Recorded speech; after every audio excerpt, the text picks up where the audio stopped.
What's going on, wrestling family? Welcome back to the channel. So we're going to react to this video called Goldberg's WWE career makes no sense. Listen, I agree. They right when they right. And I'm not going to get too deep into this. I'm going to let the video do what it does. But before we get started, do me a favor. Hit that subscribe button. Let's get into this. What's going on?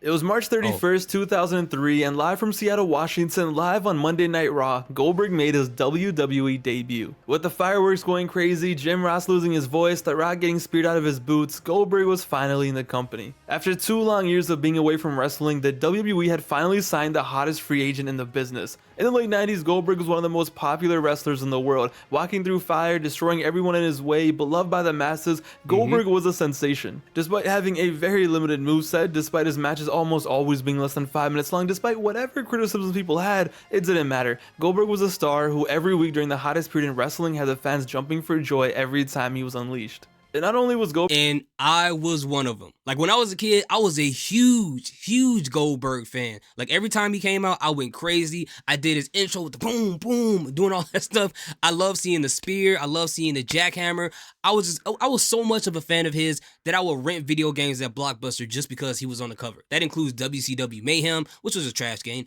WCW Backstage Assault, which was also a trash game, and the classic WCW versus NWO. And in any WWF games, I would just create them in there just to have him in the game. And because he wore the big goatee, which is one of my favorite titles, that just enhanced the experience even more as far as being a fan of his. And I didn't like watching anything WCW related at the time unless I saw either him, DDP, Sting, Booker T, or the NWO on the screen. If they weren't on the screen, I don't want to watch anything that's going on. And sometimes Vampiro here and there, and La Parka. La Parka was cool to me too as well. But to have that level of obsession for a wrestler is kind of weird. I had a problem back then. Maybe I should talk to a therapist. Goldberg is a star in the ring. He was a wrestler who was also a true celebrity. Goldberg was in movies, Goldberg was always on all the talk shows, magazine covers, you name it. Goldberg was a star in every way, and even though it took a while, the WWE finally got him. It was supposed to be the beginning of an historic run for one of the biggest stars in wrestling history. Instead, it was the beginning of a career that to this day makes absolutely no sense. What happens when you mix a wrestler who doesn't really care about wrestling with a company who's paying him millions of dollars but has resentment for paying him millions of dollars? What happens when you mix a wrestler who is exactly what the company needs and the fans love, but everybody backstage hates? And what happens when the company books him like an idiot at age 36, but books him like a god when he's 51? You get one of the weirdest careers in WWE history. You get Goldberg in the WWE. The night Goldberg made his debut was a massive success, and it was obvious the fans were crazy hyped for his debut. When the return was announced the night before WrestleMania 19, you had 50,000 fans chanting his name at the biggest show of the year. He pulled up to Raw, said, "Rock, you're next," killed him, and just like that, off to the races. Goldberg in WCW was at his best when he didn't talk, he didn't do shit except go in there and kick ass, and it seemed like the company got it. This was him the next week. Goldberg's run in 03 was one of the weirdest runs we had ever seen. They did so many things right, yet did so many things wrong. He beat almost everyone at the same time. He felt like the biggest loser. They signed the hottest free agent in the world, paid him millions of dollars, and then did everything they could to completely change who the hell he was. Goldberg in WCW was at his best when he didn't talk. Well, it's time for comedy, pal. Goldberg was at his best when his matches were less than 10 minutes long. Get ready to go 15 minutes, buddy. Goldberg made his debut and for the next month or so instantly had a lot of his hype killed. He pulled up and he was the most watered down version of Goldberg you could have imagined. Goldberg was supposed to be out here catching bodies, making bodies flip. Instead, he was out here getting his car stalled, chasing The Rock. I feel like that at that time, and I don't have proof of it. I didn't read any articles or watch any interviews of anyone saying this, but I can almost guarantee that when Goldberg came to WWE, of course Vince McMahon brought him on for the money. Of course. I mean, you pay somebody that much, you're going to want a return on investment. But I can guarantee in his mind, he's like, you know what? He's not really a product of WWE, so I'm not going to book him properly. Also, on top of that, I'm going to strip him down of everything that made him who he was in WCW and make my own version of Goldberg so I can take credit for making him a better version of himself, which makes no sense at all. Even at that time, I didn't understand what Vince McMahon was thinking. You know the guy only has 3 or 4 moves to do in the ring. Why do you have him doing these long matches? It's like if someone just tells me I'm great at only making French fries and chicken sandwiches, and then I hire him on to do catering at a wedding for a couple hours. Why would you do that? There's only so many chicken sandwiches and fries people can eat. Why would you do that, Vince? You're not gonna turn a non-wrestler into a wrestler. It's easier to shave down the time of a person who's really good in the ring, not vice versa. It just isn't. But and he didn't care about wrestling on top of that. So that I don't know. To me has Money always is been money, really I guess. interesting because if you think about it, in theory, he's like the easiest wrestler to book. He's a big Yeah. bald guy who doesn't need to talk, just goes out there, kills everyone, and somehow the crowd goes crazy every time. The entrance does like 60% of the work, the fireworks do the other 20%, and then it's like 20% spear and jackhammer. But the company tried to complicate this and wanted him to be like every other face. The stars were aligned in a way where this run should have been a home run in every way. One of the perfect things was Goldberg only signed a 1-year contract. He wasn't going to be there forever. He wasn't going to be there in 05, 06. So in theory, it was actually perfect. You have him for a year. Why not let him destroy everyone and kill everyone? Let's make a bunch of money, do some big money matches, and then before he leaves, he can do the honors and elevate someone. He won't overstay his welcome. And at this point, Raw desperately needed a face to counter Triple H in his prime terror mode. He was a huge star, he was a huge draw, the fans did want to see him, everybody was supposed to win. But no, his career in the company makes no sense. So the first one of Goldberg's run really watered down his image, like I said, but the wild part was comedy sketches on Raw were the least of his worries because backstage he had a whole other set of problems. Yeah. Goldberg put up to the company as one of the highest paid wrestlers on the roster, who at that point also had the least amount of dates required in his contract, and you combine the fact that he was from WCW and definitely had a superiority complex because of how successful he was in WCW, let's just say a lot of the wrestlers backstage weren't exactly welcoming him with open arms. That itself already puts him in a weird situation, but then there was another issue. Goldberg got his ass beat backstage just 1 week into his run with the company. Yeah, before Chris Jericho's stomach looked like Triple H's No Mercy character model, a young Chris Jericho confronted Goldberg, who had been talking shit about Jericho to Kevin Nash his first week in the company, and the two got into a backstage wrestling match, a backstage fight, which involved Jericho trying to choke out Goldberg, headlocks, body scissors, running through doors, and Goldberg pulling Jericho's hair. Just 1 week into his run, Goldberg was supposed to be this big, mighty monster of a man, the most intimidating man on the planet, who somehow convinced the world he was an MMA fighter, got caught by Chris Jericho. Imagine you start working... I think ever since that day, Chris Jericho was like, bro, I took down Goldberg. I can whoop anybody. And then in the future, he got into it with MVP and all these other people. Because I guess once you take down Goldberg, in your head, you're like, bro, I just took down a beast. Like, that's always going to be, you know, a badge of honor. That's always going to be a stripe on my uniform. That's embarrassing. That isn't. I remember they got into a fight, but I never knew the details of what exactly happened. I never really looked into it. A new company, and in your first week, Chris from accounting is beating your ass. Personally, I would have came back blasting.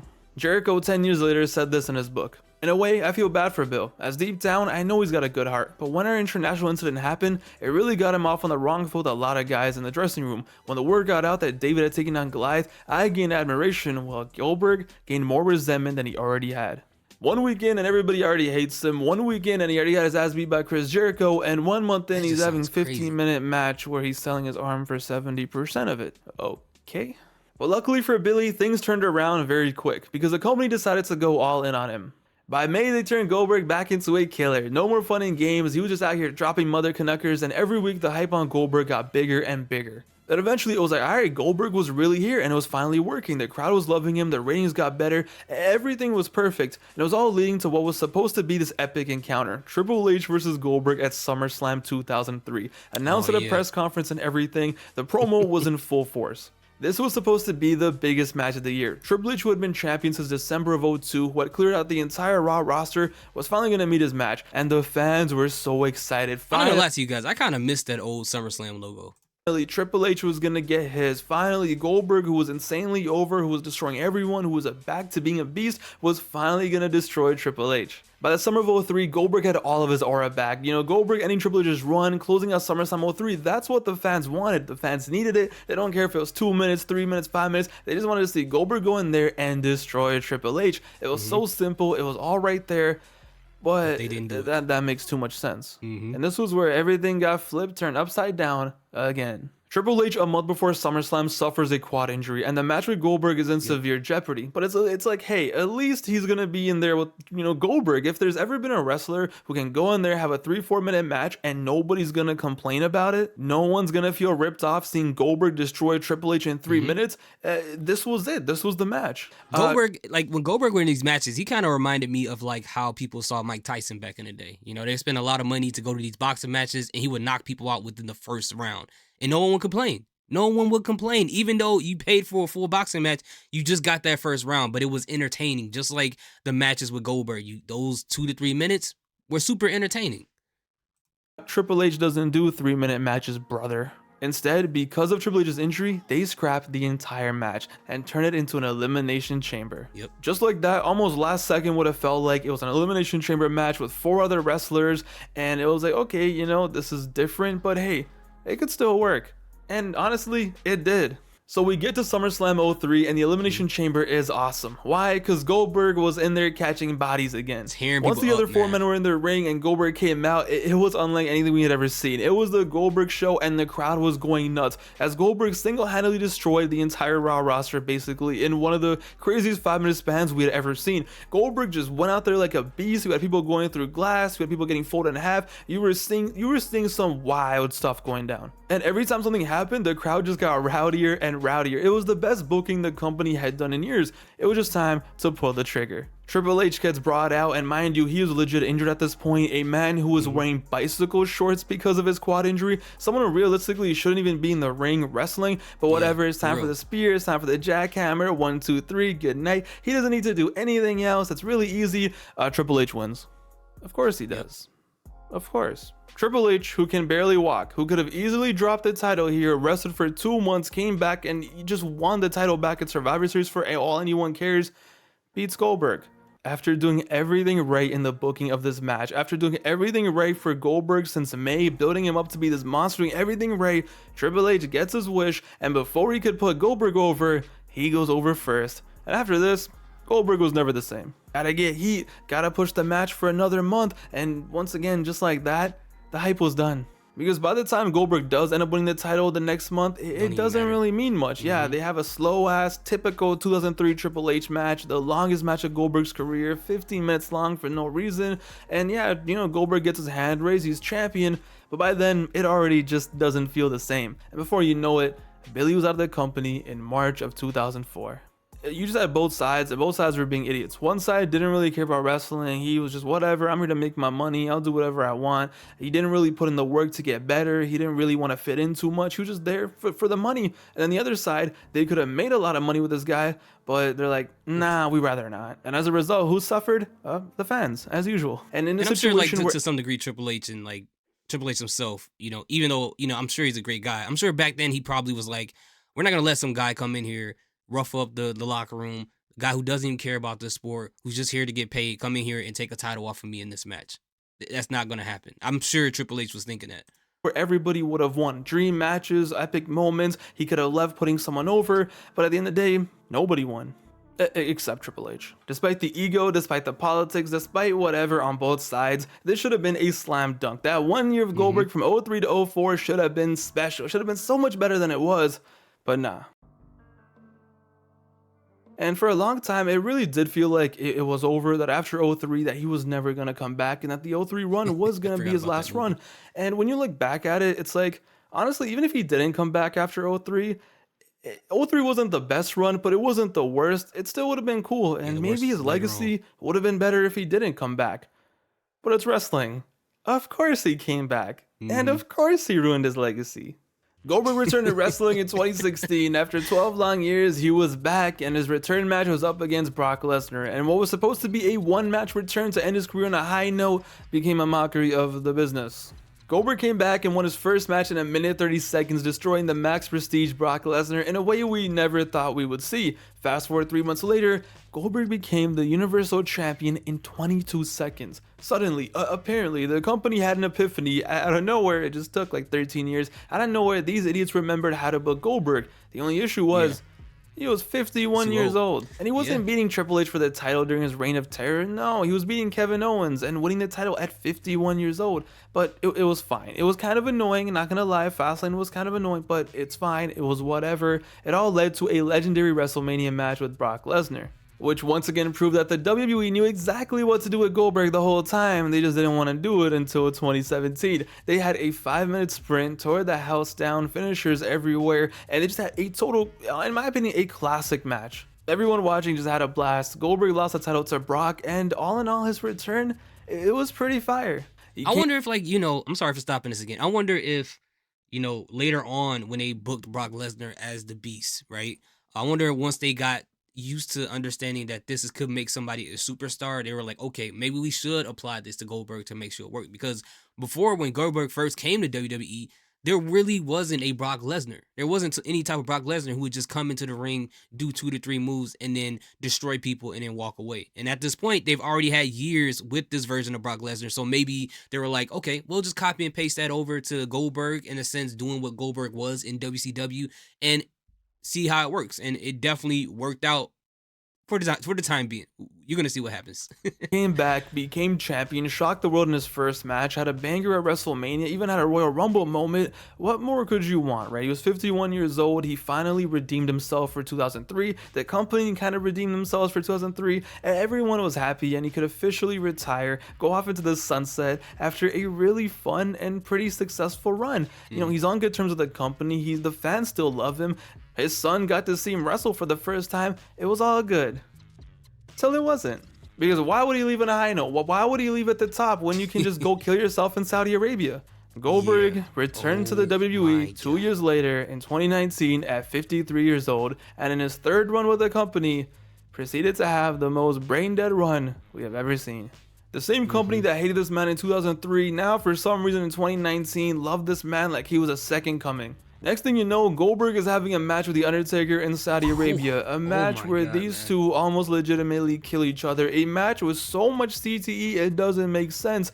And that wasn't enough. Him almost dying in the ring wasn't enough. Next thing you know, he's back a few months later having a squash match with Dolph Ziggler at SummerSlam. And next thing you know, because that wasn't enough, after almost dying, he's in Saudi Arabia winning the Universal title. What the f is going on? It is the weirdest thing to look back at, how in 2019 all the way up until 2022, for some reason Vince just fell in love with Goldberg again. For some reason Vince was like, I hate everyone else on the roster. Goldberg, this is my guy, this is my homie, this is my dog, and he just gets brought back every year, and we're just having some of the worst matches, almost dying in the ring, running out of breath, hitting his head on doors, just making a mockery of the business, somehow winning the world title. And it was just, it makes no sense. I don't know what to say. It genuinely made no sense. Every single fan turned on him. Nobody wanted to see him anymore, yet the company every year kept bringing him back, pushing him, having matches with this guy, with that guy.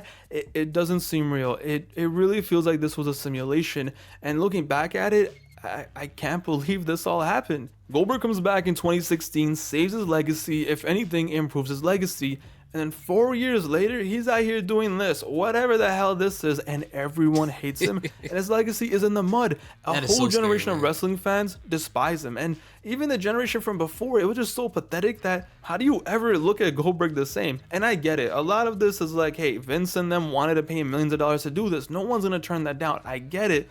But it still doesn't change the fact that we just got some of the most pathetic wrestling situations we had ever seen. What the hell was the WWE thinking, wanting to pay him millions of dollars to do this, to literally offer nothing, to just trout him out and have these weird matches that make no sense, that nobody really cared about? What was going on?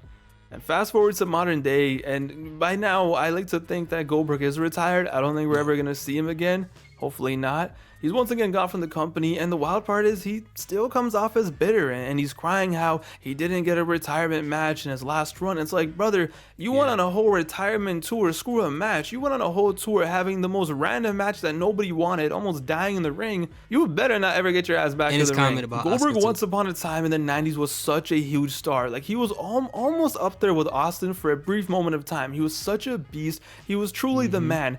And now you fast forward to 2024, and it's like, no one takes this guy seriously. A whole generation of wrestling fans despise the guy. Everything that he did do well in the 90s is kind of getting forgotten, and all anyone is going to remember of Goldberg for the reasonable future is this. What a weird career. And not just that, they're going to remember for that WrestleMania match against Brock Lesnar when Steve Austin was the referee. That was pretty bad. That was pretty bad as well. But you know what? Hopefully this thing they got going on with him and Gunther, hopefully it works out the right way. They book it in the situation where it's only a couple minutes long. Make him be the Goldberg as old. So if this is the way he's going to retire, let him retire on top. And if he's at the pinnacle, if this works for him and the fans, like him, I'm not sure they're going to go all the way to where they were in the 90s. let him retire on a high note. Don't bring him back. Too much of a good thing can be a bad thing, right? If it's good, okay? Or too much of mid still can be bad. So I don't know. I'm interested to see what they do next. Hopefully he can redeem his career because again, the kid in me was a huge fan of him back in the 90s. I watched the movie Ready to Rumble because he was in there as well. So we'll see what happens. What do you guys think about Goldberg and coming back? What do you think he should do in the whole Gunther situation? Are you fans of him? Let me know in the comment section. Thank you guys so much for watching. Salute, peace, have a good day.